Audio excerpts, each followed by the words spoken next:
full and beneficial. Dear students, Assalamu alaikum and welcome to online classes government college Wailika. Class जो कि corona वबा की वजह से कॉलेजेस ऑफ हैं तो आपकी तालीम में ज़्यादा खर्च ना हो तो ऑनलाइन क्लासेस गवर्नमेंट कॉलेज ने आप लोगों के लिए आगाज़ किया है। क्लासेस में जो चैप्टर हमारे चल रहे थे उनको आगे कंटिन्यू करते हैं। चैप्टर नंबर 4 स्टार्ट करेंगे।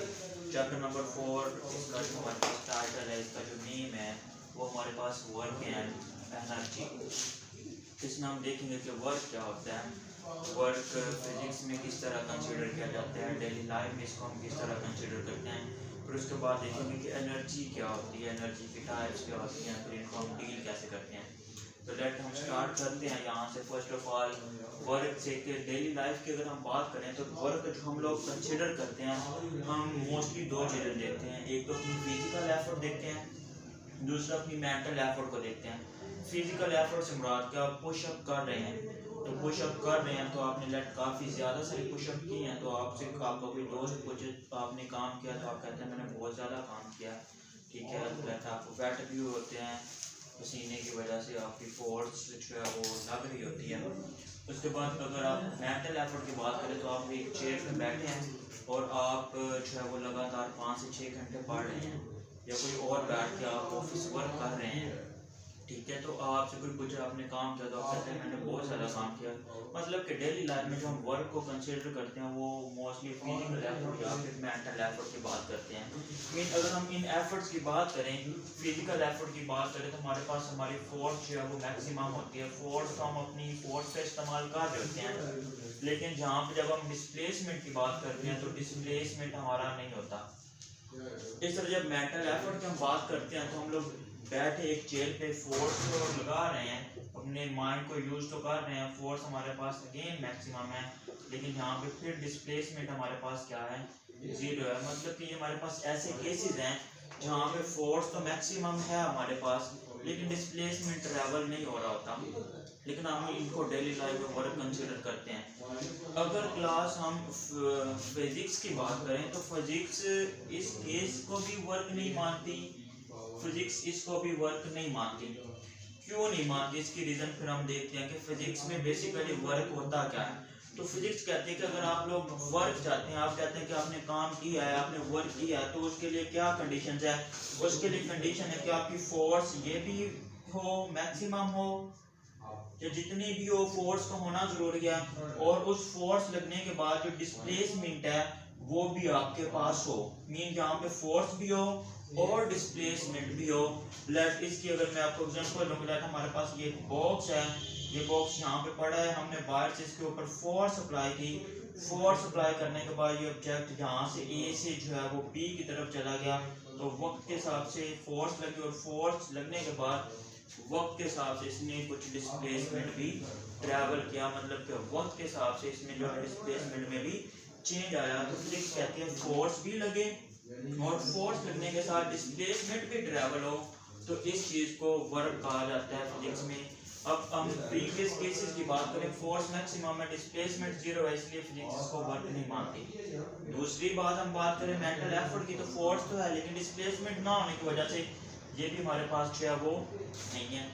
अब इसके एग्जांपल फिजिकल एफर्ट की मैं आपको एग्जांपल एक और देता हूँ। लेट आपके पास है, हमारे पास कोई एक पर्सन है, उसने जो है वो एक बैग जो है वो अपने साथ पे उठाया हुआ है और खड़ा हुआ है, तो बैग की वजह से फोर्स तो हमारे पास यहाँ पे है मैक्सिमम, क्योंकि ये डिस्प्लेसमेंट ट्रैवल नहीं कर रहा, तो डिस्प्लेसमेंट नहीं है, तो डिस्प्लेसमेंट ना होने की वजह से इसका वर्क हमारे पास जीरो है। तो इसके हम और भी शक्लें देख सकते हैं कि ये हमारे पास लेट के आगे की तरफ जा रहा है, तो आगे की तरफ जा रहा है तो फिर भी इसका वर्क जीरो होगा, बिकॉज अब जो है वो हम इसके लास्ट पे देखेंगे कि एंगल डिपेंडेंट वर्क हमारे पास क्या होता है, तो इसको फिर हम लास्ट में इसी टॉपिक के एंड में हम डिस्कस करेंगे।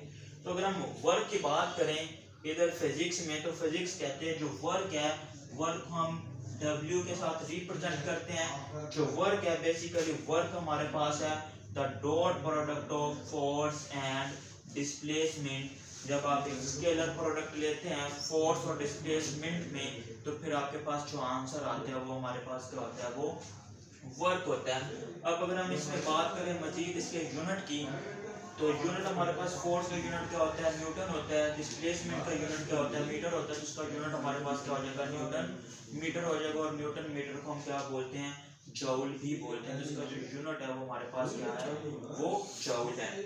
अब इसके बाद हम आगे देखेंगे कि ये जो वर्क आ रहा है, इस वर्क में ये जो फोर्स है, ये फोर्स कौन सी होनी चाहिए। तो इसलिए हम फोर्सेस को पहले देख लेंगे कि फोर्स हमारे पास होती किस तरह की है। तो अगर मैंने सिंपल इसको काइंड्स का नाम दिया कि अगर हम फोर्स की काइंड्स की बात करें तो हमारे पास दो काइंड्स हैं, एक तो कांस्टेंट फोर्स है, दूसरी हमारे पास क्या है, वेरिएबल फोर्स है।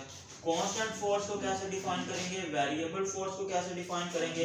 अगर हम कांस्टेंट फोर्स की बात करें तो क्लास हमें पता है जो फोर्स है वो एक वेक्टर क्वांटिटी है, और वेक्टर क्वांटिटी में हमारे पास मैग्नीट्यूड होता है, और मैग्नीट्यूड के साथ साथ उसकी डायरेक्शन भी होती है।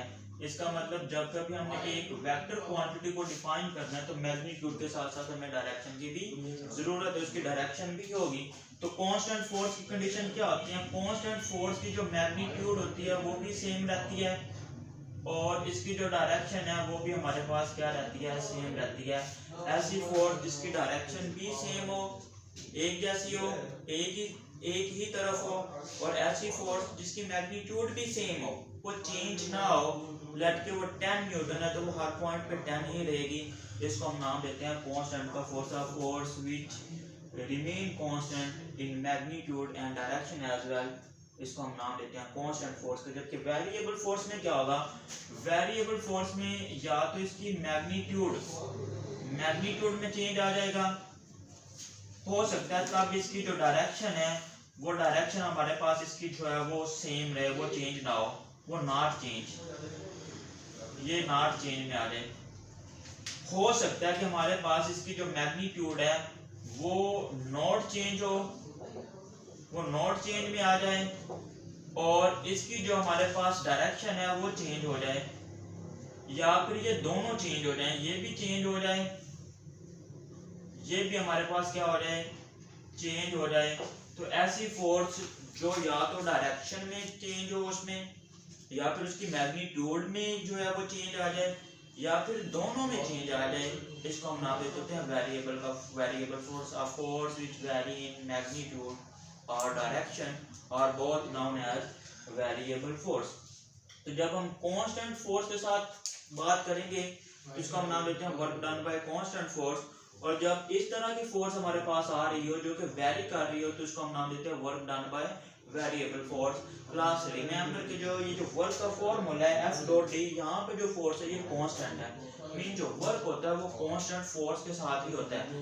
लेकिन क्वेश्चन ये है कि जब कभी वेरिएबल फोर्स आ जाए तो फिर क्या करेंगे, तो हमारा नेक्स्ट लॉन्ग क्वेश्चन भी है, लेकिन मैं जस्ट यहाँ पे आपको बताना चाह रहा हूँ कि जब कभी फोर्स वेरिएबल होगी तो वेरिएबल फोर्स को हमें फिर क्या करना पड़ता है, कांस्टेंट फोर्स बनाना पड़ता है। जब हम उसको कांस्टेंट फोर्स बना लेते हैं फिर यही फॉर्मूला अप्लाई करके हम उसका वर्क डन जो है वो कैलकुलेट करेंगे, छोटे छोटे पैकेज का पहले फाइंड करेंगे फिर कंप्लीट करेंगे, लेकिन उसको नेक्स्ट लेक्चर में हम लोग देखेंगे। लेकिन यहाँ पे हम बात कर लेते हैं work done by a constant force, कि कांस्टेंट फोर्स से वर्क डन कैसे होता है। लेट क्लास कंसीडर हमारे पास एक बैग है या कोई भी एक ऑब्जेक्ट है, इस ऑब्जेक्ट को हम एक फोर्स के साथ जो है वो पुल कर रहे हैं। लेट वो फोर्स हमारे पास ये है, इसको फोर्स एफ के साथ हमने पुल किया है, खींच रहे हैं।